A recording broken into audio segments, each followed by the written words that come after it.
ความหักอ้ายมีให้เจ้ามันบ่สู่เขาแม่นบ่ล่ะความหักที่อ้ายให้มามันบ่มีค่าบ่คนดีเมื่อเขาเข้ามาแทนใจ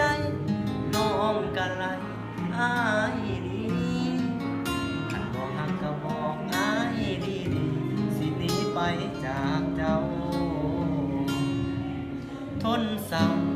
พร้อมทนเจ็บอาการบ่ได้เมื่อเจ้าสิจากไปเว้าง่ายแทนน้องหัวใจของอ้ายดวงนี้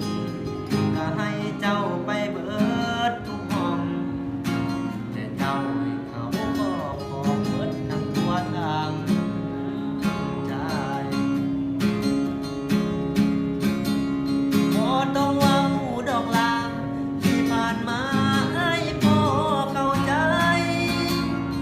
เมื่อน้องที่เลือกไปให้บอกหวังทางเจ้าคนดีบ่ต้องเว้าบ่ต้องว่าอีหยังบอกคนนับตั้งมันเจ็บอีหลีต้องใส่รองเท้า40ปีกลีเพื่อลื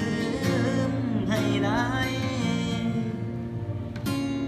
นับจากนี้ไปไอ้คงเบิดความหมายในสายตาของน้องต้องทนมันมองเมื่อบอกที่น้องนับจากนี้ไปตั้งใจมาหักแต่สุดท้ายต้องมาเสียใจ